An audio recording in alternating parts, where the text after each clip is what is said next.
Greetings to you in the name of our Lord Jesus Christ. మన ప్రభువును రక్షకుడు యేసుక్రీస్తు వారి యొక్క శ్రేష్టమైన నామములో మీ అందరికీ వందనాలు తెలియజేస్తున్నాం.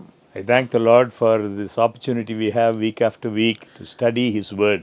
ప్రతి వారం వెంబడి వారము దేవుని యొక్క వాక్యాన్ని చదువుకోవడానికి దేవుడు ఇచ్చిన మంచి అవకాశమును బట్టి దేవునికి వందనములు. And I would like to thank each one of you for taking your precious time to watch this program. అలాగే మీలో ప్రతి ఒక్కొక్కరు ఈ కార్యక్రమాన్ని వీక్షించడం కోసమే మీ యొక్క సమయాన్ని కేటాయించారు. అందుని బట్టి మీకు కూడా వందనాలు తెలియజేస్తున్నాను. By His grace we are searching the scripture. ఆయన కృప ద్వారా దేవుని యొక్క వాక్యాన్ని మనం పరిశోధిస్తూ ఉన్నాం. And this will help us in our spiritual life. ఇది మన ఆధ్యాత్మిక జీవితానికి సహాయపడుతూ ఉంది. Now this evening before we begin our study, shall we seek God's blessing? ఈ సాయంకాలము దేవుని వర్తమానాన్ని ధ్యానించడానికి ముందు దేవుని ఆశీర్వాదం పొందుకోసంకి ప్రార్థన చేసుకుందాం. Our loving Father, we thank you for this privilege we have of studying your word together. మా ప్రేమ కలిగిన తండ్రి, మేము కలిసి మీ యొక్క వాక్యాన్ని చదువుకోవడానికి ధ్యానించడానికి మీరు ఇచ్చిన మంచి సమయాన్ని బట్టి మీకు వందనాలు. As we open your word, Father, we pray that you will open our hearts and our minds. దేవా, మేము మీ యొక్క వాక్యాన్ని చదవడానికి ముందుగా మా యొక్క మనసులు, మా హృదయాలు మీరే తెరవమని ప్రార్థన చేస్తున్నాం. Help us to understand your will. నీ యొక్క చిత్తాన్ని అర్థం చేసుకోవడానికి మీరు మాకు సహాయం చేయండి. Give us strength from above to obey your will. మీ చిత్తానికి విధేయత చూపించడానికి కావలసినటువంటి ఉన్నత బలమును మీరు మాకు దయచేయండి. In Jesus' name we pray. యేసు నామమున ప్రార్థించుచున్నాము తండ్రి. Amen. Amen. I would like to read to you from Matthew chapter 16 verse 13. నేను మీ కొరకై మత్తయి సువార్త 16వ అధ్యాయం 13వ వచనం చదివి వినిపిస్తాను. When Jesus came into the region of Caesarea Philippi, he asked his disciples saying, "Who do men say that I, the Son of Man, am?" యేసు పిలుపుదైన కైసర ప్రాంతానికి వచ్చినప్పుడు మనిషి కుమారుడు ఎవడని జనులు చెప్పుకొనుచున్నారని తన శిష్యులను అడుగుతూ ఉన్నాడు. So they said, some say John the Baptist, some Elijah, and others Jeremiah or one of the prophets.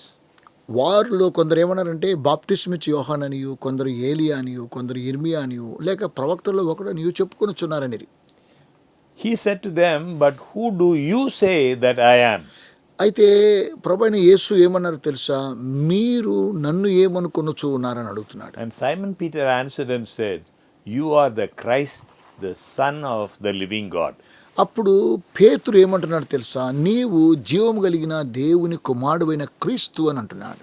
Friends, there is no question more serious, more searching, more eternal than the question Jesus himself asked his disciples. నా ప్రియమైనటువంటి స్నేహితులారా, ప్రభువైన యేసుక్రీస్తు వారు వేసినటువంటి ప్రశ్న తన శిష్యులు చాలా ప్రాముఖ్యమైనటువంటిది, లేదా చాలా ఉన్నతమైనటువంటిది, లేదా చాలా లోతైనటువంటిది అని, అది చాలా నిశ్చితమైనటువంటిది అని మాత్రం కాదు. కానీ Whom do men say that I, the Son of Man, am?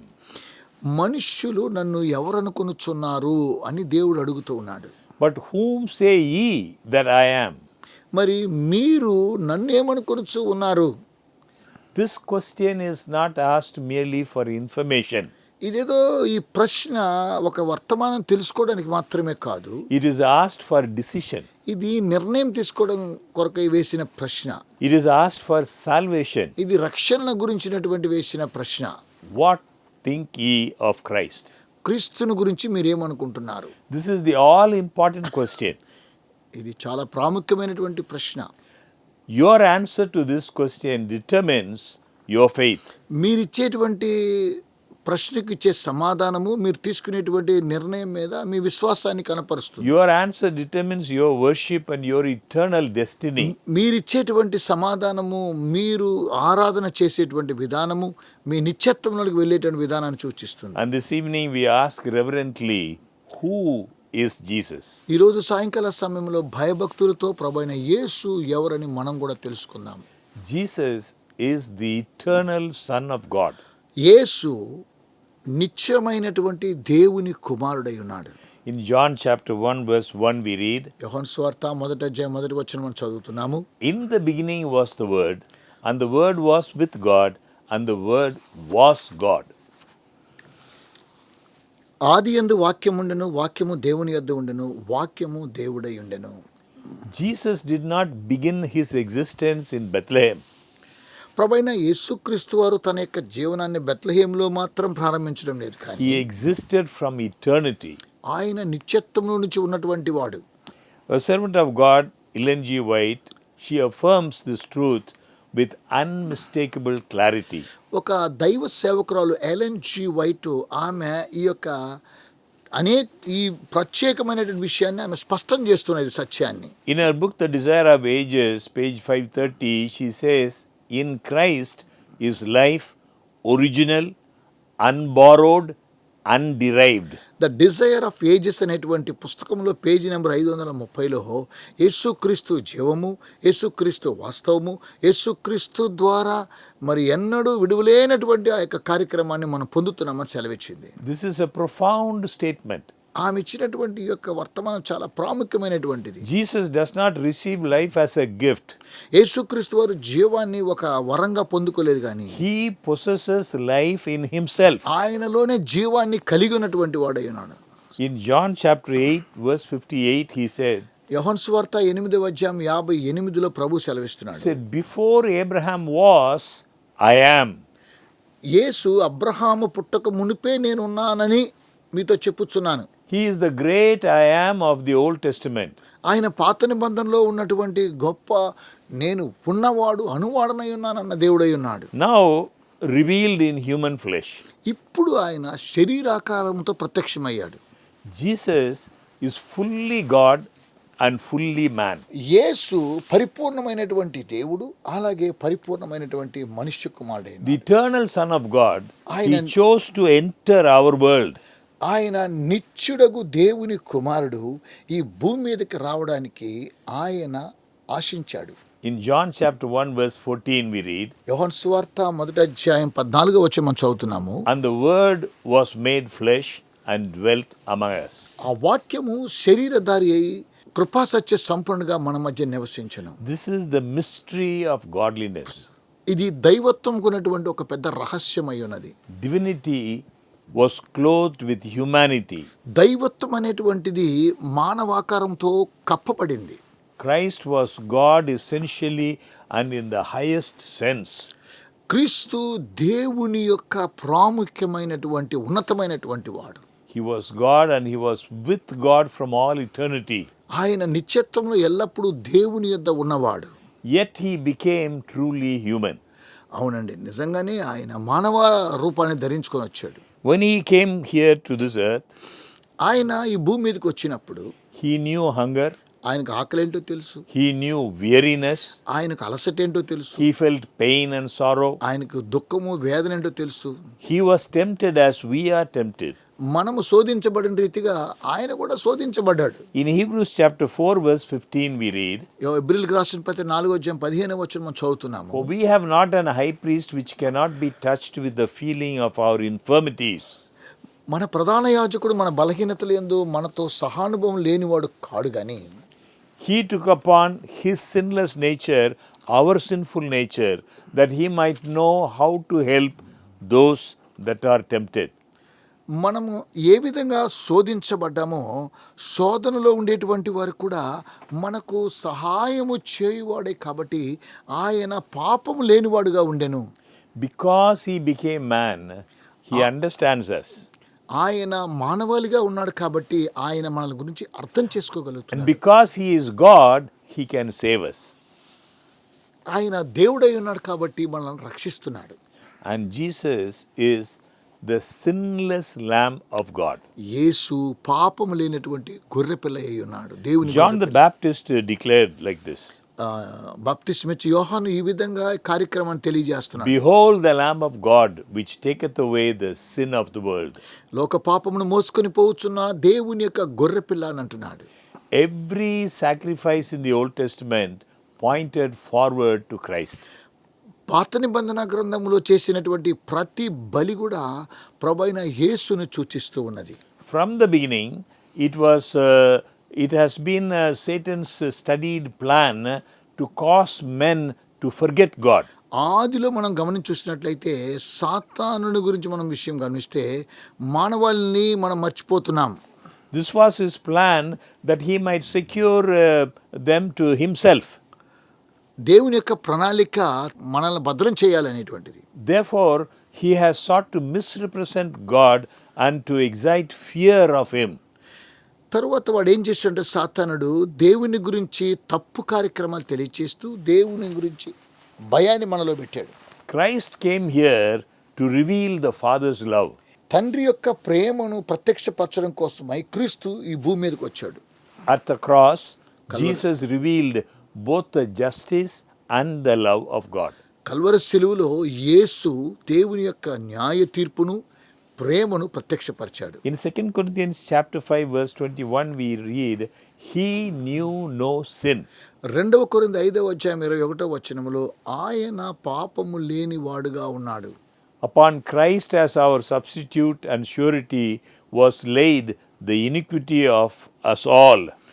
యేసుక్రీస్తు మన నిమిత్తమై మన యొక్క పాపం నిమిత్తమై సమస్తాన్ని తన మీద మోసుకున్నాడు. He died the death we deserved that we might live the life he deserved. మరణించవలసినటువంటి మనం కాబట్టి మన యొక్క మరణాన్ని ఆయన తన మీద మోసుకొని మనకు జీవాన్ని ఇచ్చాడు. And Jesus Christ, he is the risen and living God. యేసు తిరిగి లేచిన జీవం కలిగిన దేవుడై ఉన్నాడు. The grave could not hold him. సమాధి ఆయనను పట్టలేకపోయింది. In Matthew 28 verse 6 we read, మత్తయి సువార్త 28:6 మనం చదువుతున్నాము. He is not here for he is risen. ఆయన ఇక్కడ లేడు, తాను చెప్పినట్టు ఆయన లేచి ఉన్నాడు. In the resurrection of Christ, God has given assurance to all men that there is life beyond the grave.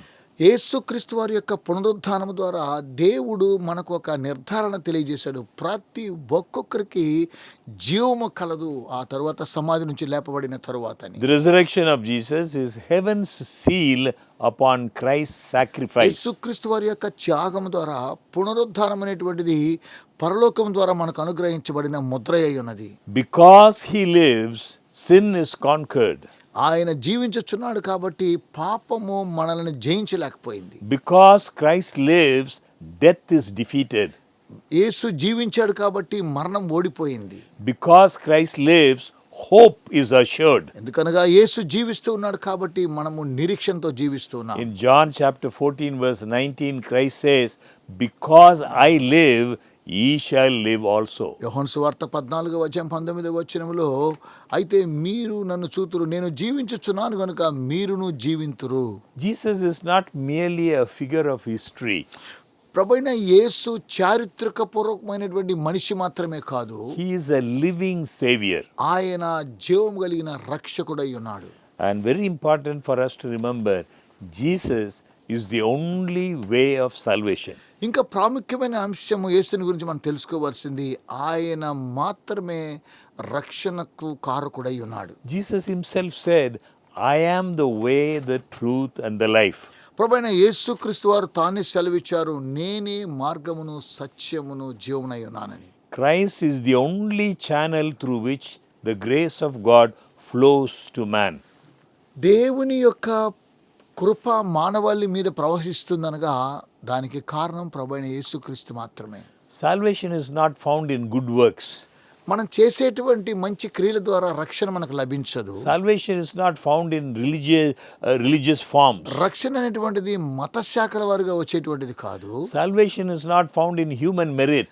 రక్షణ అనేటువంటిది మానవులు చేసే మంచి పద్ధతులను బట్టి కాదు. Friends, please remember, salvation is found in a living relationship with Jesus Christ. ప్రియమైన స్నేహితులారా, ఈ రక్షణ అనేటువంటిది యేసుక్రీస్తు కూడా జీవించేటువంటి అనుభవం కలిగినటువంటిది. Jesus is coming again as king. ప్రభువైన యేసు మరలా రాజుగా తిరిగి రాబోతూ ఉన్నాడు. In Acts chapter 1 verse 11 we read, అపోస్తలుల కార్యం 1:11 చదువుతున్నాము. This same Jesus shall so come in like manner.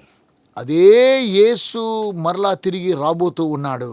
The same Jesus who came once in humility will return in glory. ఏ విధంగా తగ్గించుకొని వచ్చినటువంటి అదే ప్రభువైన యేసు తిరిగి మహిమతో రాబోతూ ఉన్నాడు. The disciples were watching him taken up. మరి శిష్యులు ఆయన పరమునకు చేర్చకబడుచున్నప్పుడు చూస్తూ ఉన్నప్పుడు, It was at that time the angel told the disciples, This same Jesus shall come in like manner. ఆ ఇద్దరు మనుషులు వారు నిలిచూసి, గలిలయ మనుషులారా, మీరెందుకు ఆకాశం వైపు తేర్చి వస్తున్నారు? మీ యొద్ద నుండి పరలోకముకు చేర్చుకొనబడిన యేసే ఏ రీతిగా పరలోకం వెళ్ళాడో మీరు తిరిగి వస్తాడో వారు తెలియజేస్తూ ఉన్నారు. All God's people look forward to the second coming of Christ. దేవుని ప్రజలందరూ కూడా యేసుక్రీస్తు వారి యొక్క రెండవ రాకడ కొరకు ఎదురు చూస్తున్నారు. The doctrine of the second advent is the very keynote of the sacred scripture. ఈ యొక్క రాబోయేటువంటి ప్రభువైన యేసుక్రీస్తు వారి యొక్క సిద్ధాంతం అనేటువంటిది ఈ పవిత్రమైనటువంటి వాక్యాల్లో ప్రాముఖ్యమైనటువంటిది. He is not going to come in secret this time, second time. రెండవసారి ఆయన రహస్యంగా రావడం లేదు, కానీ His coming will be literal. ఆయన రావడం అక్షరానుసారం, His coming will be visible. ఆయన రావడం ప్రత్యక్షంగా చూడగలం, His coming will be glorious. ఆయన రావడం మహిమకరంగా ఉండబోతుంది. In Thessalonians, 1 Thessalonians chapter 4 verse 16 we read, మొదటి తెస్సలోనికీయులకు రాసిన పత్రిక 4:16 చదువుతున్నాము. For the Lord himself shall descend from heaven with a shout. ఆర్భాటంతోను ప్రధాన దూత శబ్దంతోను దేవుని బోరుతో పరలోకం ప్రభు దిగివచ్చును. Friends, for the righteous people, for those who are saved, it is the blessed hope. నా ప్రియమైన స్నేహితులారా, ఎవరైతే రక్షించబడ్డారో వారికి అది దీవెనకరమైనటువంటి ఒక నిరీక్షణ. For those who have not accepted his salvation, ఎవరైతే ఆయన రక్షణను మరి అంగీకరించలేదో it is a fearful day. వారికి అది భయంకరమైనటువంటి దినం. Just consider some of his names. కొన్నిసార్లు ఆయన యొక్క నామాలు కొన్నిసార్లు మనం చూద్దాం. The Bible says in Isaiah chapter 9 verse 6, Bible గ్రంథం తెలియచేస్తుంది, యెషయా గ్రంథము 9:6 మనం his చూస్తున్నాం. name shall be called Wonderful. ఆయన పేరు ఆశ్చర్యకరుడు. We live in a world that has lost its sense of wonder.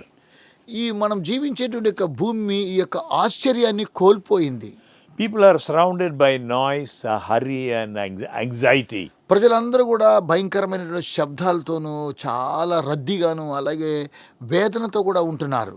Even sacred things can become familiar. పరిశుద్ధమైనటువంటి కార్యక్రమాలు కూడా అవి కూడా కొద్దిగా ప్రఖ్యాతిగా వస్తూ ఉన్నాయి. And familiarity can dull reverence. ఆ యొక్క ఖ్యాతిగాంచినటువంటి కార్యక్రమాలు కూడా అది భక్తిని చాలా తగ్గిస్తూ ఉన్నాయి. Yet in the midst of such a world, అలాంటి ప్రపంచంలో మనం ఉన్నప్పటికీ the word of God calls us back to holy amazement. అయితే దేవుని యొక్క వర్తమానం ఏం తెలియజేస్తూ ఉందనగా వాక్యము, మరలా తిరిగి రండి, ఆశ్చర్యకరమైన విషయంలోనికి రండి అంటున్నాడు. God's word invites us to stand still before a name that awakens worship. దేవుని యొక్క వాక్యము మనలను మరలా ఆరాధన చేయడం కోసమై పిలుస్తూ ఉన్నాడు. A name that restores hope. ఆయన నామం ద్వారా మనకు నిరీక్షణ కలుగుతున్నది. A name that lifts the soul heavenward. మరి ఆ యొక్క నామం ద్వారా ఆత్మ సంబంధమైనటువంటి పరలోక కార్యక్రమాలు మనం చూస్తున్నాం. The prophet Isaiah, writing more than 700 years before the birth of Christ, ప్రవక్త అయినటువంటి యెషయా యేసుక్రీస్తు వారు జననానికి ముందు 700 సంవత్సరాల క్రితమే he was shown a vision of hope shining in a land of darkness. అతనికి అంధకారములో ఒక వెలుగు ఏ విధంగా జన్మించిందో చూస్తూ ఉన్నాడు. At the time of Isaiah, when Isaiah lived, there was the condition was very bad. యెషయా దినములలో ఆ పరిస్థితులు చాలా భయంకరంగా ఉన్నాయి. It was a land of darkness spiritually. ఆత్మ సంబంధమైన యొక్క భూమి అంతా కూడా అంధకారంలో ఉన్నది. In that vision that the prophet saw, ఆ యొక్క దర్శనంలో ప్రవక్త చూస్తున్నాడు. in that prophetic vision, one name stands at the very beginning. ఒక్క నామం మాత్రమే ప్రారంభం నుంచి మాత్రమే ఉంటుంది. One name like a crown placed upon all the others. ఆ ఒక్క నామం ద్వారానే అందరి తల మీద కిరీటాలు ఉంచబోతుంది. The word wonderful in Isaiah chapter 9 verse 6 does not merely mean pleasant or impressive. యెషయా గ్రంథం 9:6 చెప్పినటువంటి మాట, ఆశ్చర్యకరమైనటువంటి మాట, అది చాలా ప్రాముఖ్యమైనటువంటిది, అది ఆకర్షించబడినటువంటి మాట. In the original sense, it means marvelous. ఆశ్చర్యంగా మనం గమనించినట్టయితే ఒరిజినల్గా చూస్తే అది చాలా ఆశ్చర్యమైనటువంటిది. It means extraordinary. అది ఉన్నతమైనటువంటిది. It means beyond human explanation. మనుషులు వివరింపలేనటువంటిది. It speaks of something that causes reverence and worship. అది భయభక్తిని సూచిస్తూ ఉన్నది. Jesus is not merely wonderful because what he does. ప్రభువైన యేసు ఆయన ఆశ్చర్యకరుడు, ఆయన ఏదో చేసిన కార్యక్రమాన్ని బట్టి కాదు కానీ He is wonderful because of who he is. ఆయన ఆశ్చర్యకరుడే, ఎందుకనగా ఆయన ఎవరో నాకు తెలుసండి. He is wonderful in his person ఆయన వ్యక్తిత్వంలో ఆయన ఆశ్చర్యకరుడు. because he is both fully God and fully man. అందుకే ఆయన పరిపూర్ణమైన దేవుడు అలాగే పరిపూర్ణమైన మానవుడై ఉన్నాడు. We just now saw this verse. In the beginning was the Word, and the Word was with God, and the Word was God. వాక్యములో ఇప్పుడే మనం చూసాం కదా, ఆది యందు వాక్యమును, వాక్యము దేవుడై ఉండెను, ఆ వాక్యము దేవుడై ఉండెను. And the Word was made flesh and dwelt among us. ఆ వాక్యము శరీరధారి కృపాసత్య సంపడుగా మన మధ్య నివసించెను. Here is a wonder beyond all wonders. ఇక్కడ ఆశ్చర్యాలన్నీ చూస్తే ఆశ్చర్యకైనా ఇంకా ఎక్కువ ఆశ్చర్యం కల్పించే The కార్యక్రమం ఉంది. eternal Son of God stepped into time. నిత్యుడైన దేవుని కుమారుడు సరైనటువంటి సమయానికి వచ్చాడు. The Creator entered His creation. సృష్టికర్త సృష్టిలోనికి ప్రవేశించాడు. The Infinite clothed Himself with humanity. ఆయన మానవాళి మీద ఉన్నటువంటి ఆ యొక్క తన యొక్క మూర్తత్వాన్ని మానవాళి మీద When కుమ్మరించాడు. Christ came here to this earth, యేసుక్రీస్తు భూమి మీదకి ప్రత్యక్షమయ్యాడు. He who upholds the universe with the word of His power, He lay as a helpless infant in a manger. ఆయన తన మహత్తు కలిగినటువంటి మాట చేత సమస్త సృష్టిని ఆయన చేతిలో ఉంచుకున్నాడు. కానీ ఆయన మానవాళి నిమిత్తమై ఎలాగున్నా తను తగ్గించుకున్నాడు. చూడండి, He who feeds the raven, He knew hunger, what it means. ఆయన పక్షులకు ఆహారాన్ని అందించేటువంటి దేవుడే, కానీ ఆకలేంటో ఆయన గ్రహించగలడు. He who gives rest to the weary, He experienced weariness. అలసిపోయినటువంటి వారికి అలసట తీర్చేటువంటి దేవుడు అయినప్పటికీ ఆయన అలసిపోయాడు. It is not merely touching, it is wonderful.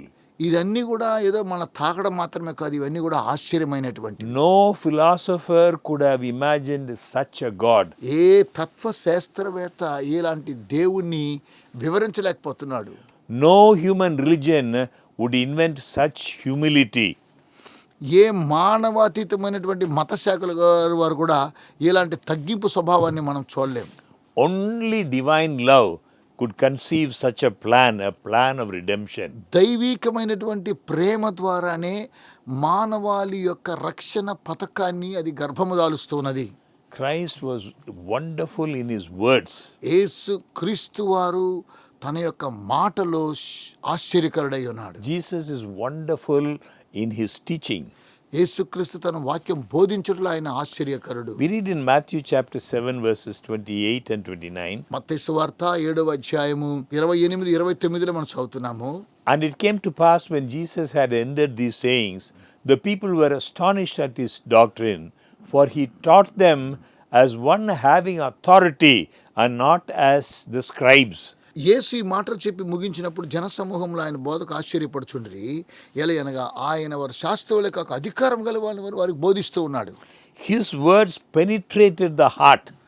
ఆయన యొక్క మాటలు ఒక్కొక్క హృదయాన్ని కదిలిస్తూ ఉంది. He spoke with clarity, స్పష్టంగా మాట్లాడుతున్నాడు, purity.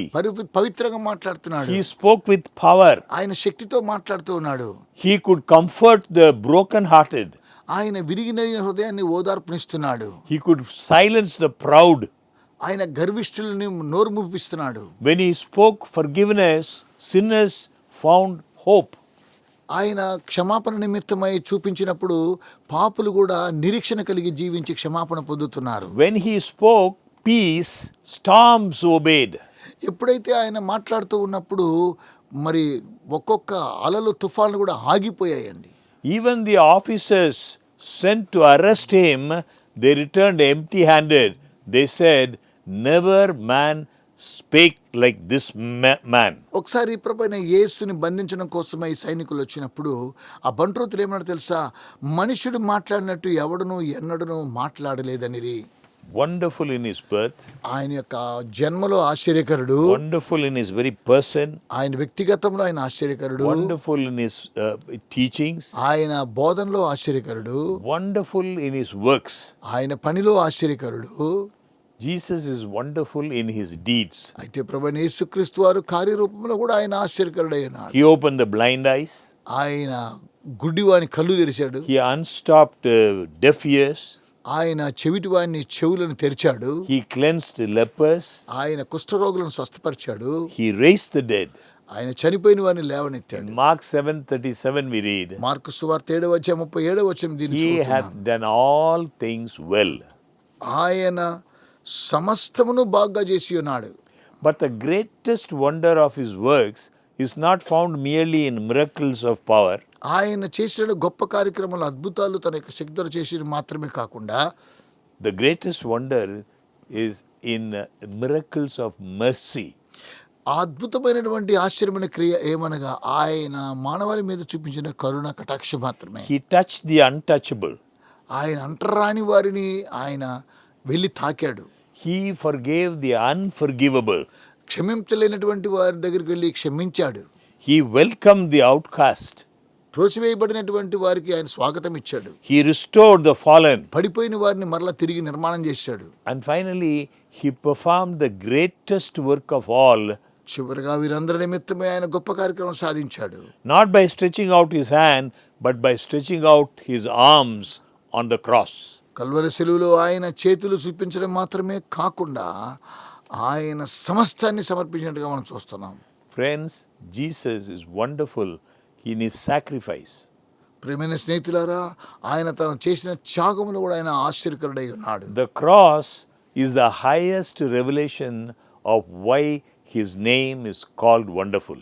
ఎందుకు ఆయన యొక్క పేరు ఆశ్చర్యకరుడు అనగా తాను చేసినటువంటి ప్రతి కార్యక్రమంలో కూడా ఆయన ప్రత్యక్షత ద్వారా ఆయన పేరు ఆశ్చర్యమైనటువంటి. In Romans chapter 5 verse 8 we read, రోమిలికి రాసిన పత్రిక 5:8 మనం చదువుతున్నాము.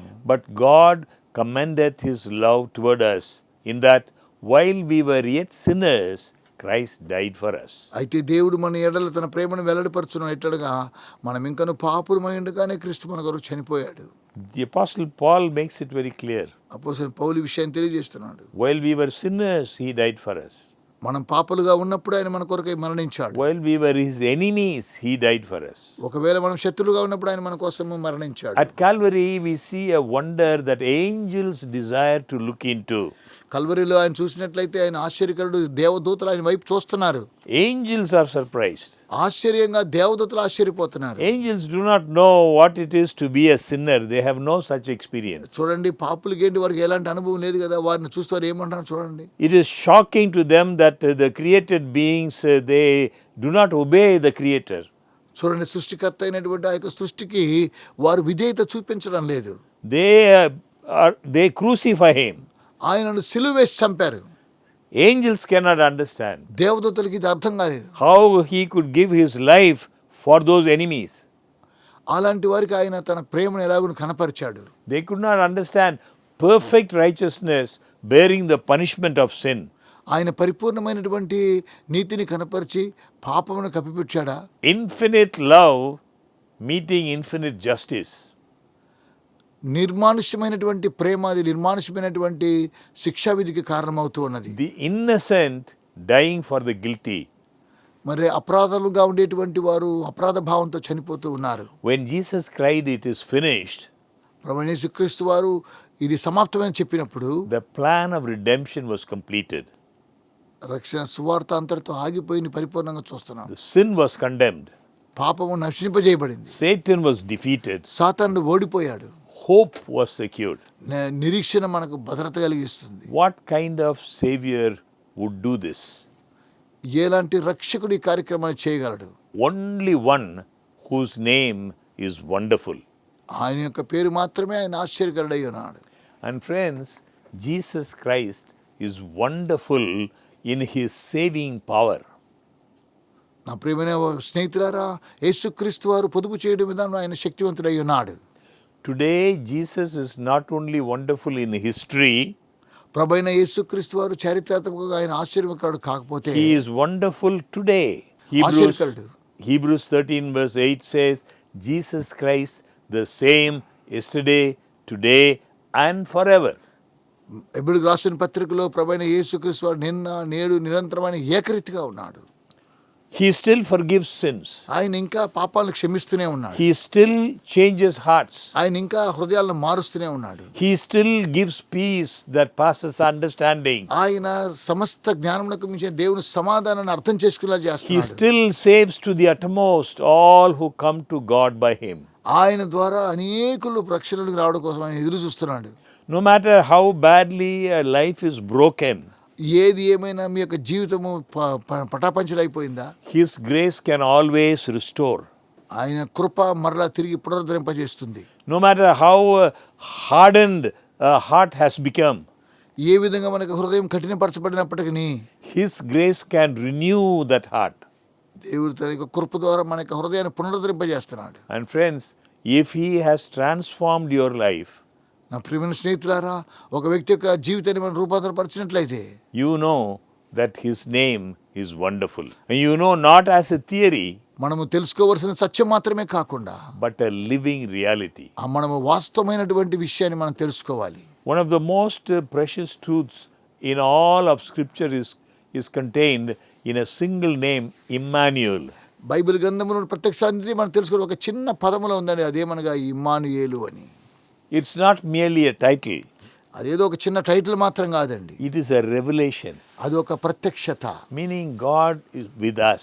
ఎందుకనగా దీని అర్థం దేవుడు మనతో కూడా ఉన్నాడు. It's not only a doctrine, అది ఒక సిద్ధాంతం మాత్రమే కాదు, it is a promise అది ఒక వాగ్దానమైనది. that He is with us.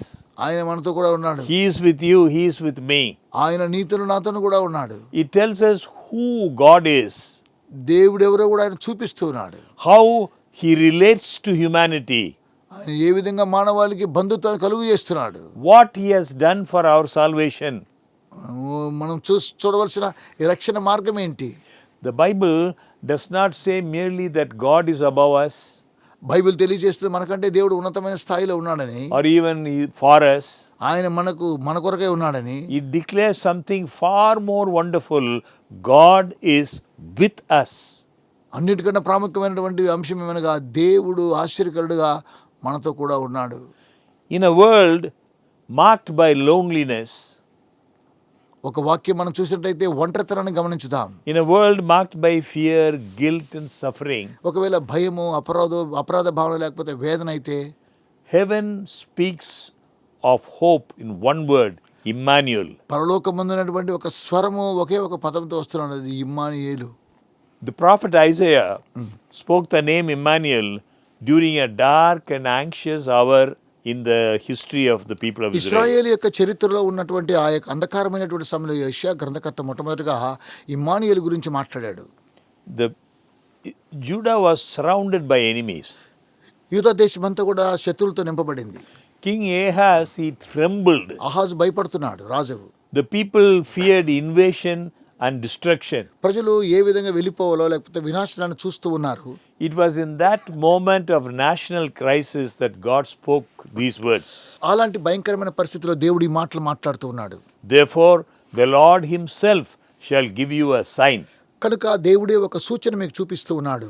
Behold, a virgin shall conceive and bear a son, ఇదిగో కన్యక గర్భవతి కుమారుని కలను, and shall call his name Immanuel. అతని పేరు ఇమ్మానుయేలు అని పేరు పెట్టబడును. Friends, notice this carefully. ప్రియమైన స్నేహితులకు జాగ్రత్త గ్రహించండి.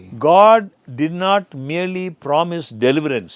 దేవుడు విడుదల మాత్రమే వాగ్దానం చేయడం కాదు, He promised His very presence. ఆయన సాన్నిధ్యాన్ని కూడా మనకు వాగ్దానం చేస్తూ ఉన్నాడు. Before armies were defeated, ఆ యొక్క సైనికులంతా కూడా ఓడిపోజేసినప్పటికీ, before peace was restored, మరలా సమాధానం తిరిగి పొందినప్పటికీ, God assured His people, I am with you.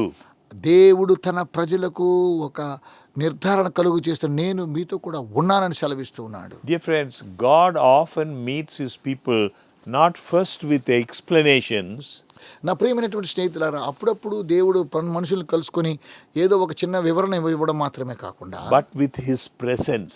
ఆయన తన సాన్నిధ్యంతో కూడా మనం నింపుతూ ఉన్నాడు. When fear surrounds us, ఎప్పుడు భయం మనల్ని ఆవరించినప్పుడు, when the future seems uncertain, భవిష్యత్ అంతా కూడా మనకు నిర్ధారణ లేనటువంటి సమయంలో, heaven's answer is still the same. మరి పరలోకపు యొక్క సమాధానము అలాగనే ఉంది. God is with us. దేవుడు మనకు తోడుగా ఉన్నాడు. Centuries later, దశాబ్దాలుగా పోయినప్పటికీ that promise found its fulfillment in Bethlehem. బెత్లెహేములో ఈ యొక్క వాగ్దానం నెరవేర్చబడింది.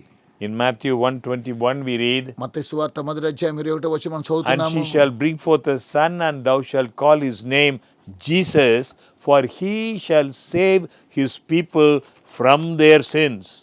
మరి మత్తయి సువార్త 1:21 మనం గమనించి చూసినట్లయితే ఆయన తానే తన ప్రజలను వారి పాపం నుండి రక్షించిన బైబిల్ తెలియజేస్తూ ఉన్నది. If I am not saved from sin, నేను ఒకవేళ పాపం నుండి రక్షించబడకపోయినట్లయితే, if I have not experienced this power that he offers to make me a new person, ఆయన అనుగ్రహించేటువంటి ఈ యొక్క శక్తి ద్వారా నేను నూతనంగా మార్చబడకపోయినట్లయితే, I should not call myself a Christian. నేను ఒక క్రైస్తవుడిని పిలవనవసరం లేదండి. If I call myself Christian, నేను క్రైస్తవుడిగా పిలువబడాలని అంటే I must have experienced that saving power that he gives ఆయన రక్షించేటువంటి శక్తిని మనం పొంది ఉండాలి. day by day, అనుదినము, moment by moment. Kshana Kshanam You can experience this power that he gives. ఆయన అనుగ్రహించే శక్తిని మనం పొందుకోగలుగుతున్నాం. He makes me new creatures in Christ Jesus. ఆయన నిన్ను నన్ను యేసుక్రీస్తు నూతన సృష్టిగా మారుస్తున్నాడు. And Matthew then he adds this. మత్తయి మళ్ళా ఇంకొకటి ఈ కార్యక్రమం తెలియజేస్తాడు. Chapter 1 verses 22 and 23. మత్తయి సువార్త 1:22 వచనాలు. Says, now all this was done that it might be fulfilled which was spoken of the Lord by the prophet. They shall call his name Emmanuel. ఆయనకు ఇమ్మానుయేలు పేరు పెడుదురు అని ప్రభు తన ప్రవక్త ద్వారా పలికిన మాటలన్నీ కూడా నెరవేర్చేంతయు జరుగును. Jesus is Emmanuel. యేసు ఇమ్మానుయేలు అయి ఉన్నాడు. Not symbolically, ఏదో ప్రత్యక్ష రూపం మాత్రం, గుర్తుగా not మాత్రం కాదు, figuratively, ఏదో మనిషిగా మాత్రం కాదు, కానీ literally. అక్షరాల He is with us. ఆయన మనతో కూడా ఉన్నాడు. The eternal God clothed himself in human flesh.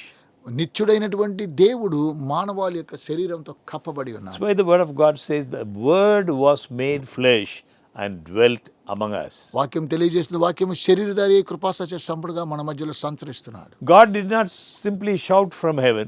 ఆయన పరలోకం నుండి దేవుడు ఏదో కేకలు వేయడం కాదు, కానీ He did not send merely angels or prophets. లేదా ప్రవక్తలను దేవదూతలను మాత్రం పంపించడం లేదు, కానీ He came himself. ఆయనే మన మధ్యకి వచ్చాడు. He walked our roads. ఆయన మన రహదారుల మీద నడిచాడు. He felt our hunger. మన యొక్క ఆకలేంటో ఆయన గ్రహించాడు. He wept our tears. మన యొక్క కన్నీటి గురించి కూడా ఆయన దుఃఖపడ్డాడు. He bore our griefs. ఆయన మన వేదనలు కూడా ఆయన సహించాడు. In Jesus Christ, యేసుక్రీస్తులో God stepped into the human history and declared, I am with you. మానవాళి యొక్క చరిత్రలో మనం గమనించినట్లయితే దేవుడే సెలవిస్తున్నాడు, నేను నీకు తోడై ఉన్నాను అంటున్నాడు.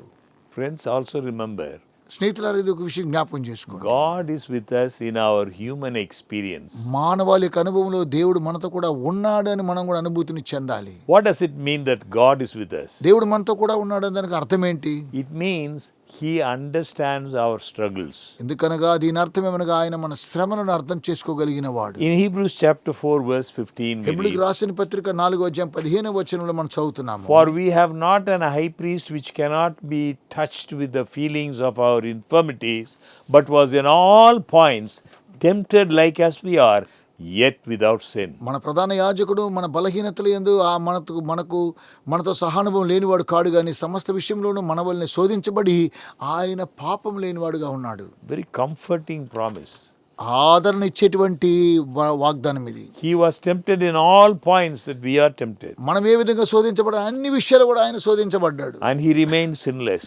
ఆయన పాపం లేనివాడుగా ఉన్నాడు. He is willing to give us that power to us అలాంటి శక్తిని ఆయన ఇవ్వడానికి సిద్ధంగా ఉన్నాడు. to overcome sin and temptation. సోదరుని పాపాన్ని జయించడానికి శక్తిని ఇస్తున్నాడు. He gives us power to become new creatures. ఆయన నూతన సృష్టిగా ఉన్న మార్చడానికి శక్తిని ఇస్తున్నాడు. This does not happen overnight. అది ఒక రోజు రాత్రిలో జరగదండి. Day by day, అనుదినము, moment by moment, Kshana Kshanam we grow in grace. యేసుక్రీస్తులో మనం ఎదుగుతున్న కృపలో Jesus went through all that we are going through in this world. ఈ లోకంలో మనం ఏ విధంగా అన్ని శోధన గుండా వెళ్ళాం ప్రభువైన యేసు కూడా వెళుతూ ఉన్నాడు. Jesus knows what it is to be tired. అయితే ఎందుకు మనం అవిశ్రాంతిగా ఉంటున్నాము? He knows what it is to be misunderstood. ఇది అనర్థానికి దీని గుర్తు ఏంటో నాకు అర్థమవుతుంది. He knows rejection. ఏదంటే త్రోసివేయడం అంటే ఆయనకు అర్థమైంది. He knows betrayal. ఎవరు అప్పగించడం ఆయనకు He తెలుసు. knows pain and sorrow. ఆయనకు వేదన దుఃఖం ఏంటో తెలుస్తుందండి. So friends, when you kneel in prayer with a heavy heart, నా ప్రియమైన స్నేహితుల భారంతో కూడా హృదయంతో మీరు ఎప్పుడైతే ప్రార్థన చేస్తున్నారో, You are not speaking to a distant God. మీరేదో దూరంగా ఉండే దేవునితో మాట్లాడడం లేదు కానీ You are praying to Emmanuel who is with us.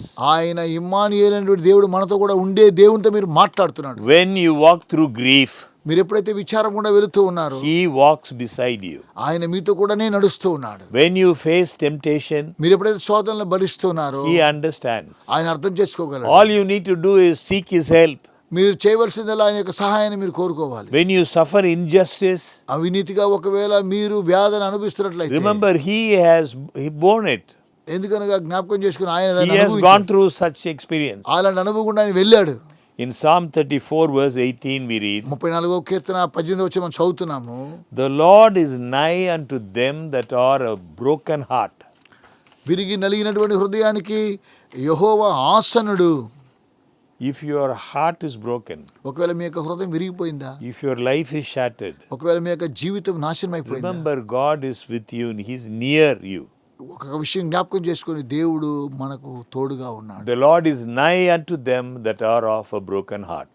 ఆయన విరిగి నలిగిన హృదయానికి ఆసనుడై ఉన్నాడు. ఆయన అలాంటి హృదయాన్ని పురస్కరించేవాడు కాదు. Emmanuel means God is near. Immanuel అనగా దేవుడు మనకు దగ్గరలో ఉన్నాడని అర్థం. God with us in our salvation. రక్షణలో దేవుడు మనతో కూడా ఉన్నాడు. Emmanuel means more than comfort. Immanuel అంటే అది అంతకన్నా గొప్ప ఆదరణపూరితమైన మాట అన్నది. It means redemption. దీని అర్థం ఏమనగా విముక్తిని చెందేటువంటి. This is what we need most. ఇది మనకు చాలా ప్రాముఖ్యంగా అవసరమైనది. We need to be redeemed మనము నిజంగానే మనము విడుదల పొందాలి from the power of sin and Satan. పాపం యొక్క శక్తి నుండి, సాతాను యొక్క శక్తి నుండి. Jesus did not come merely to live with us. యేసుక్రీస్తు మనతో కూడా ఉండడానికి, నివసించడానికి రాలేదు కానీ He came to die for us. ఆయన మన కొరకే చనిపోవడానికి వచ్చాడు. Word of God says the wages of sin is death. దేవుని వాక్యం తెలియజేస్తుంది పాపం నుండి వచ్చే జీతం మరణమని. Jesus came to die for, I mean eternal death. ప్రభువైన యేసుక్రీస్తు వారు నిత్యమైనటువంటి మరణాలను ఏ విధంగా మనం చంపారు. Isaiah 53 verse 5 says, యెషయా గ్రంథం 53:5 తెలియజేస్తుంది. He was wounded for our transgressions. ఆయన మన అతిక్రమణను బట్టి గాయపరచబడ్డాడు. He was bruised for our iniquities. మన యొక్క దోషం బట్టి నలగొట్టబడ్డాడు. Friends, at the cross, Emmanuel bore the weight of human sin. ప్రియమైన వారలారా, మరి సిలువలో ఉన్నటువంటి ఇమ్మానుయేలు లోకంలో ఉన్న ప్రపంచంలో ఉన్న ప్రతి పాపని ఆయన మోస్తూ ఉన్నాడు. God was with us. దేవుడు మనతో కూడా ఉన్నాడు. Even in our guilt. మన యొక్క అపరాధ భావనలో కూడా God was with us. ఆయన మనతో ఉన్నాడు. Even in our condemnation. మన యొక్క ఫిర్యాదులో కూడా ఆయన ఉన్నాడు. We were condemned. మీరు ఆయన వద్దన్నారా? He took our place. ఆయన వచ్చి సమస్తాన్ని ఆ స్థలం When ఆవరిస్తాడు. Jesus cried out, my God, why hast thou forsaken me? ప్రియమైన వారలారా, ప్రభువైన యేసు నా దేవా నన్ను ఎందుకు చేయి విడిస్తూ అన్నారు. He was enduring separation so that we would never be forsaken. ఆయన ఆశ్చర్యకారుడు బట్టి మనం ఏమాత్రం కూడా విడిచిపెట్టబడబోయాం కాము. 2 Corinthians chapter 5 verse 21 we read, 2 కొరింథీ 5వ అధ్యాయం 21వ వచనం చదువుతున్నాము. For he hath made him to be sin for us who knew no sin, that we might be made the righteousness of God in him. పాపం ఎరుగని ఆయన మన కోసము పాపముగా చేయబడిన, ఎందుకనగా మనము దేవుని యందు నీతి అగునట్లుగా అలా చేయబడ్డాం. He was made sin for us. ఆయన మన నిమిత్తమై పాపముగా మార్చబడ్డాడు. He was sinless.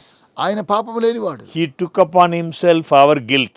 మన యొక్క అపరాధ భావన ఆయన తన మీద మోసుకున్నాడు. He took our place. ఆయన మన స్థాయిని ఆయన సంపాదించుకున్నాడు. Because of Emmanuel, ఎందుకనగా ఆయన ఇమ్మానుయేలు కాబట్టి forgiveness is possible. క్షమాపణ అనేది చాలా సాధ్యమైనటువంటిది. Because of Emmanuel, ఎందుకనగా ఇది ఇమ్మానుయేలు ద్వారా జరుగుతుంది. sinners can be restored. పాపులు మరలా తిరిగి నిర్మాణం చేయబడుతున్నారు. Because of Emmanuel, ఎందుకనగా ఇమ్మానుయేలు నిమిత్తమై the lost can come home. మరి నశించిన వారు తిరిగి గృహంలోని ప్రవేశిస్తున్నారు. And Emmanuel means ఇమ్మానుయేలు అనగా he is with us today. ఆయన ఈరోజు మనతో కూడా ఉన్నాడు. Some people may say, కొంతమంది ఇలాగంటున్నారు, Jesus is no longer on earth. యేసయ్య ఈ భూమి మీదకి లేడు. How then is God with us?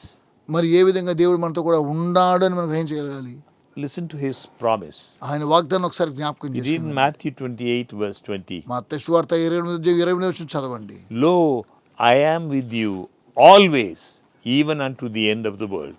ఇదిగో నేను యుగ సమాప్తి వరకు సదాకాలం మీతో కూడా ఉన్నానని ప్రభు సెలవిస్తున్నాడు. Through the Holy Spirit, Christ abides with his people. పరిశుద్ధాత్మ ద్వారా యేసుక్రీస్తు వారు తన యొక్క ప్రజలతో ఉంటున్నాడు.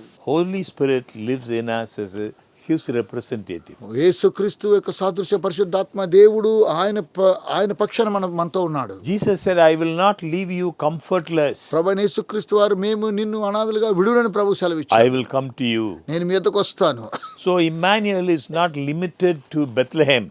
ఇమ్మానుయేల్ అనే మాట బెత్లెహేము మాత్రం వర్తిస్తుంది అనుకోకండి. He is present in the believer's life today. ఆయన ఈ రోజు కూడా విశ్వాసుల యొక్క జీవితంలో ఉన్నాడు. Jesus is with you. యేసు నీతో కూడా ఉన్నాడు. He is with me. ఆయన నాతో ఉన్నాడు. When we accept him, మనం ఎప్పుడైతే ఆయన అంగీకరిస్తాం, when we invite him, ఆయనను ఆహ్వానిస్తాం, when we surrender our lives to him, మన జీవితాలను సమర్పించినట్లయితే, when you open God's word, మీ దేవుని వాక్యాన్ని తెరిచి చూసినప్పుడు he is with you. ఆయన నీతో కూడా ఉన్నాడు. He speaks to you through his word. ఆయన తన వాక్కు ద్వారా మనతో మాట్లాడేవాడు అయినాడు. When you pray, ప్రార్థన చేసినప్పుడు he is with you. ఆయన మనతో ఉన్నాడు. He listens to your prayer. ఆయన మన ప్రార్థనలు జవాబుగా వింటున్నాడు. When you stand for truth, మనం ఎప్పుడైతే సత్యం కోసం నిలబడినప్పుడు he is with you. ఆయన మనతో కూడా ఉంటున్నాడు. When you suffer for righteousness, నీతి కొరకు మనం కష్టాలు పడినప్పుడు he is still with you. ఆయన అప్పుడు కూడా మనతోనే ఉన్నాడు. The Christian is క్రైస్తవుడు. never alone. క్రైస్తవుడు ఎప్పుడు ఒంటరివాడు కానే కాడు. Friends, Christ is with us forever. ప్రేమ స్నేహితులారా, క్రీస్తు నిత్యం మనతో కూడా ఉన్నాడు. The Bible ends as it began, Bible ఏ విధంగా ముగించబడుతుందో అలాగే ప్రారంభించబడుతుంది. with God dwelling with his people. దేవుడు తన యొక్క ప్రజలతో నివాసం చేస్తూ ఉన్నాడు. God was with Adam and Eve in the garden. ఆ ఏదెన్ తోటలో దేవుడు ఆదాము అవ్వలతో కూడా ఉన్నాడు. He had communion with them. వారితో కూడా ఆయన సంభాషించాడు. That is how Bible begins. అదేనండి బైబిల్ ప్రారంభం. The Bible ends as it began. Bible ఏ విధంగా ముగించబడుతుందో అలాగే Once ప్రారంభించబడుతుంది. again, he is going to be with us, మరలా ఆయన మనతో కూడా ఉండబోతున్నాడు. physically with us. శరీరానుసారంగా మనతో ఉండబోతున్నాడు. Revelation 21 verse 3 we read, ప్రకటన గ్రంథం 21:3 చదువుతున్నాము. Behold, the tabernacle of God is with men, and he will dwell with them. అప్పుడు ఇదిగో దేవుని నివాసం మనుషులతో కూడా ఉన్నది, ఆయన వారితో కాపురం ఉండను. Sin will be gone. పాపం వెళ్ళిపోయిందండి. Tears will be wiped away. దుఃఖం అంతా కూడా తుడవబడిందండి. Death will be no more. మరణం ఇకపై లేదు. And the greatest joy of heaven will not merely be streets of gold or gates of pearl. It will be the eternal reality. పరలోకమందుడు ఆనందమేమనగా ఏదో ఒక బంగారు వీధిలోను సువర్ణ వీధిలో మనం నడవడం మాత్రమే కాకుండా విలువైన రాళ్ళ మధ్య నడవడం మాత్రమే కాకుండా అక్కడ సమాధానం ఉన్నది. Those are not very great things compared to the presence of God. దేవుని యొక్క సన్నిధానికి ఎవరు కూడా దేంతో కూడా పోల్చుకోలేరండి. He who died for me, ఆయన నా కోసమే మరణించాడు. he who offered his blood for me, ఆయన తన రక్తాన్ని నా కోసం ఇచ్చాడు. he who suffered shame and cruel death for me, ఆయన నా కొరకై భయంకరమైనటువంటి మరణాన్ని రుచి చూశాడు. I will see him. నేను ఆయనను చూస్తాను. You will see him. మీరు ఆయన చూస్తారు. He will be with us. ఆయన మనతో కూడా ఉంటున్నాడు. Emmanuel is God's answer to fear. భయానికి ఇమ్మానుయేలు దేవుని యొక్క సమాధానం అయి ఉన్నాడు. We do not have to be afraid of anything on this earth. ఈ భూమి మీద దేని గురించి మనం భయపడన అవసరం లేదు. No matter what happens. ఏం జరిగినా సరే. We don't need to fear any person. ఏ వ్యక్తిని గురించి మనం భయపడన అవసరం లేదు. Any situation. ఏ పరిస్థితిని గురించి భయపడన అవసరం లేదు. Emmanuel is God's answer to fear. భయానికి ఇమ్మానుయేలు దేవుని యొక్క సమాధానం అయి ఉన్నాడు. Whatever causes fear to you, ఏ యొక్క విషయం మిమ్మల్ని భయపెడుతూ ఉన్నా సరే, remember God is with you. జ్ఞాపకం ఉంచుకోండి, దేవుడు మీకు తోడుగా ఉన్నాడు. Emmanuel is God's answer to sin. Immanuel దేవుని యొక్క సమాధానంగా దీనికి సమాధానం ఒక పాపం చేయడం మాత్రమే Are కాకుండా, you defeated? ఒకవేళ నువ్వు ఓడిపోతున్నావా, Are you struggling, battling with sin? మరి పాపం చేత నువ్వు పోరాడుతూ ఉన్నావా, Are you struggling to come out of some evil practice? మరి దుష్ట దురలవాట్ల నుంచి బయటికి రావాలని ఏదో Remember, Emmanuel is God's answer to your problem. దయచేసి మీరు గమనించండి, ఇమ్మానుయేలు అనగా దేవుని యొక్క సన్నిధి మనకు తోడుగా ఉన్నది, అదే మన He సమాధానం. gives us power. ఆయన మనకు శక్తిని ఇస్తున్నాడు. He renews our mind. ఆయన మన యొక్క మనసును రూపాంతరపరుస్తున్నాడు. When you accept Christ, మీరు యేసుని అంగీకరించినప్పుడు Christ offers the presence of the Holy Spirit to us. మనకు క్రీస్తు తన పరిశుద్ధాత్మ సన్నిధిని దయచేస్తున్నాడు. The Holy Spirit renews our mind. పరిశుద్ధాత్మ దేవుడు మన యొక్క మనసులను రూపాంతరపరుస్తున్నాడు. This is why the word of God says, we need to surrender our life to Him. ఇదేనండి వాక్యం తెలియజేస్తుంది, మన యొక్క జీవితాన్ని ఆయనకు సమర్పించాలని. The Apostle Paul tells us in Romans, అపోస్తలుడైన పౌలు రోమాలో చెప్తున్నాడు, he says, I beseech you therefore, brethren, by the mercies of God, నా ప్రియమైన స్నేహితుల, దేవుని యొక్క కృప ద్వారా నేను మీకు ఒక విషయాన్ని బ్రతిమాలుతున్నాను, that you present your bodies a living sacrifice, మీ యొక్క శరీరమును సజీవ యాగంగా ఆయనకు సమర్పించుకోవాలని దేవుడు కోరుతున్నాడు. holy, acceptable to God. పరిశుద్ధమైన అనుకూలమైనటువంటి దేవునికి అనుకూలమైన సజీవ యాగముగా సమర్పించుకోండి. What happens when we surrender our life? మన జీవితాన్ని దేవుడికి సమర్పిస్తే ఏం జరుగుతుంది? Have you ever paused to think what does it mean to be a living sacrifice? మరి జీవం కలిగినటువంటి త్యాగముగా చేసేటువంటి దీనికి అర్థం ఏంటో తెలుసా? This is what we are asked to do. మనం చేయవలసిన కార్యక్రమం ఇది. Present your bodies a living sacrifice. మనము సజీవం కలిగినటువంటి త్యాగం వలె మనల్ని దేవునికి సమర్పించుకోవాలి. Simply means this. దీని అర్థం ఇదేనండి. Total sacrifice, total commitment to God. సమస్తము దేవునికి మనల్ని త్యాగం చేసుకోవడమే సమర్పణ. Total surrender. పరిపూర్ణమైన సమర్పణ. In every aspect of our life. మన జీవితంలో ప్రతి విషయంలో కూడా ఆయనకు సమర్పించుకోవాలి. What I eat, ఏం తింటున్నాం, how I dress, ఎలా డ్రెస్ చేసుకుంటున్నాం, my communication with other people, ఇతరులతో నా యొక్క మాట సంభాషణ ఎలా ఉన్నది, how I spend my free time, నా యొక్క సమయాన్ని ఎలా గడుపుతున్నాను, every small or big aspect of my life. నా జీవితంలో ప్రతి విషయం కూడా నేను గమనించి చూస్తున్నాను. When I say not my will, Lord, let your will be done. నేను ఎప్పుడైతే దేవా నా చిత్తం కాదు నీ చిత్తం నెరవేర్చండి అని సెలవిచ్చినప్పుడు, that is a living sacrifice. అదేనండి జీవం కలిగిన త్యాగమైనది. In the Old Testament times, they offered sacrifices. పాత నిబంధన గ్రంథంలో వారు బలులు అర్పిస్తున్నారు. The sacrificial animal was placed on the altar. మరి బలికి తీసుకొచ్చినటువంటి యొక్క జంతువుని ఆ బలిపీఠం మీద ఉంచుతున్నారు. That sacrificial animal was killed and placed on the altar. ఆ యొక్క బలి కొరకు తీసుకొచ్చిన యొక్క జంతువుని చంపేస్తున్నారు. In the same way, presenting our bodies a living sacrifice, we also offer ourselves on the altar of God. అలాగుననే మనం కూడా ఏ విధంగా పాపం నిమిత్తమే ఒకసారి చనిపోయి దేవుని యొక్క బలిపీఠం మీద సమర్పించుకుంటున్నాం. Only difference, we are not killed. దీని అర్థమేం లేదు, కానీ మనం చనిపోవడం లేదు, చంపబడడం లేదు. That's why I want you to remember, a living sacrifice means a total, complete surrender of our lives to His will. అందుకే నేను మీకు జ్ఞాపకం చేస్తున్నాను, మరి యొక్క జీవము కలిగిన బలి ఏదనగా పరిపూర్ణమైన సమర్పణ, మిమ్మల్ని మేము దేవునికి సమర్పించుకోవాలి. Then what happens? The Holy Spirit begins to renew our mind. ఆ తర్వాత పరిశుద్ధాత్మ దేవుడు మన మనసును రూపాంతరపరుస్తున్నాడు. When the Holy Spirit renews our mind, పరిశుద్ధాత్మ మన మనసులో రూపాంతరపరిచినప్పుడు we begin to discover certain things. మనం కొన్ని విషయాలు మనము అనుసరిస్తున్నాం. In the first level of our spiritual life, మొట్టమొదటిగా మన ఆధ్యాత్మిక జీవితంలో we discover that God's will is always good for us. మన నిమిత్తమై దేవుని యొక్క చిత్తం ఎల్లప్పుడూ మంచిగానే ఉంటుందని గ్రహిస్తాం. As we grow in grace, we discover that God's will is always not only good, it is acceptable for us. అయితే దేవుని యొక్క కృపావరము ఆయనను అంగీకరించడం అనే విషయాన్ని మనం గమనిస్తున్నాం. And in the third level, we discover God's will is not only good, it is not only acceptable, it is perfect to meet every need in our life. మూడవ స్థాయి ఏమనగా అది మన యొక్క జీవితము విధానంలో పరిపూర్ణమైనటువంటి పవిత్రత కూడినటువంటి సజీవ యాగముగా ఉంటున్నది. God is inviting you to experience this blessing. ఇలాంటి ఆశీర్వాదం పొందుకోవడం కోసమై దేవుడు నిన్ను ఆహ్వానిస్తున్నాడు. When I give myself to Him, నేను ఎప్పుడైతే దేవునికి నన్ను సమర్పించుకొనుచున్నానో He promises that I can enjoy the peace that He offers. దేవుడు మనకు అనుగ్రహించే సమాధానాన్ని బట్టి నేను ఎంతగానో సంతసిస్తున్నాను. Emmanuel is God's answer to fear. భయానికి ఇమ్మానుయేలు అనే మాట సమాధానమైనది. Emmanuel is God's answer to sin. పాపమునకు ఇమ్మానుయేలు అనేటువంటి మాట సమాధానమైనది. Emmanuel is God's answer to loneliness. ఒంటరితనానికి Immanuel దేవునికి ఇచ్చేటువంటి మాట అయినది. This is the good news. ఇదేనండి స్వర్తమానం. The Apostle Paul calls this good news, అపోస్తలుడైన పౌలు దీన్ని మంచి వర్తమానం అంటున్నాడు, which the Bible calls it a gospel.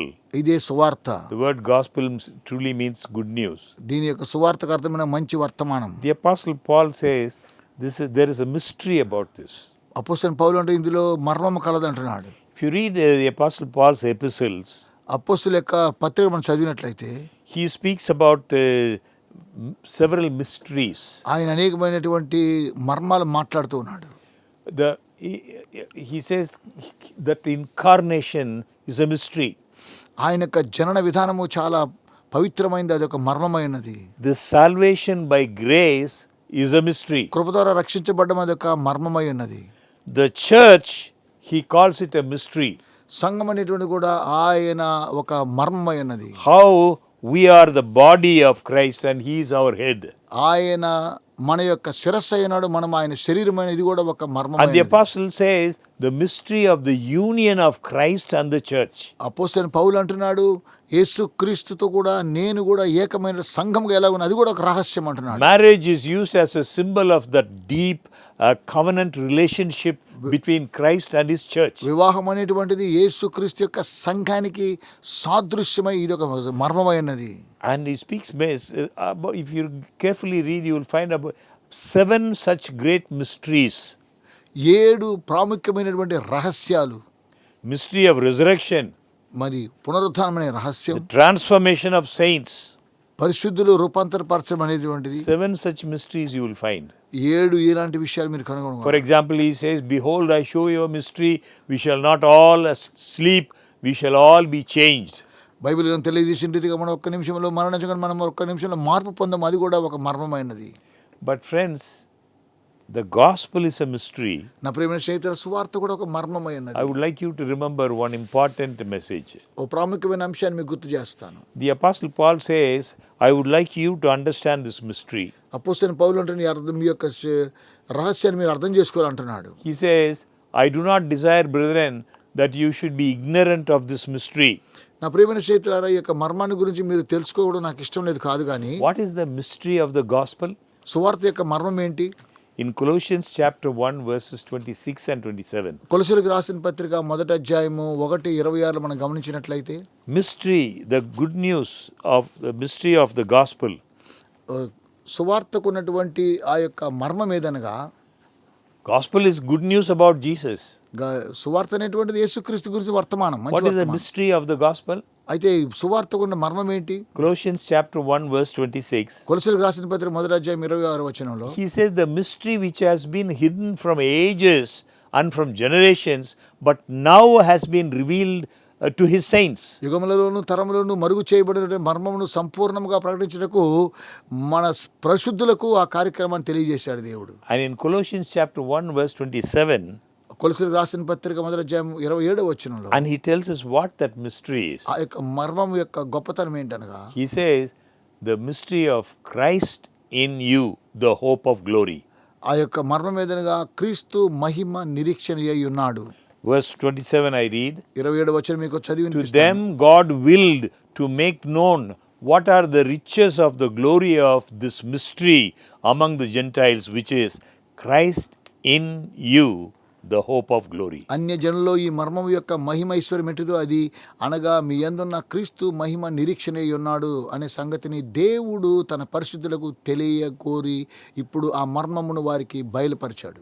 Dear friends, this wonderful Savior, నా ప్రియమైన స్నేహితులారా, ఈ అద్భుతమైనటువంటి రక్షకుడు Jesus Christ, యేసుక్రీస్తు, when you believe, మీరు నమ్మినట్లయితే, when you accept, మీరు అంగీకరిస్తే, He lives in you. ఆయన మీలో కూడా జీవిస్తున్నాడు. Christ in you, the hope of glory. మీ యందున్న క్రీస్తు మహిమ నిరీక్షణ అయి ఉన్నాడు. You will enjoy wonderful peace. మీరు అప్పుడు సంతోషమైన సమాధానాన్ని మీరు You will అనుభవించగలరు. enjoy that forgiveness of sin. పాపముల కొరకై మీరు పరిహారాన్ని పొందుతున్నారు. You will క్షమాపణ enjoy His పొందుతున్నారు. presence guiding you. ఆయన సన్నిధి మేము నడిపిస్తూ ఉన్నది. May it be your privilege and mine ఇది మీ యొక్క అవకాశం, నా అవకాశం. to have Christ in us, the hope of glory. మహిమకు నిరీక్షణ యేసుక్రీస్తు మనలో కూడా ఉన్నాడు. Thank you, dear friends. Please remember every Monday evening 7:30 to 8:30. ప్రియమైన స్నేహితులారా, మీకు అందరికీ వందనాలు. ప్రతి సోమవారము రాత్రి 7:30 గంటల నుండి 8 గంటల ఈ కార్యక్రమం జ్ఞాపకం చేసుకోండి. Remember this program in your me prayers. ప్రార్థన ఈ కార్యక్రమం జ్ఞాపకం చేసుకోండి. And we are praying for you. మేము మీకోసం ప్రార్థన చేస్తాం. Thank you. God bless you. మీకు అందరికీ వందనాలు. దేవుడు దీవించును గాక.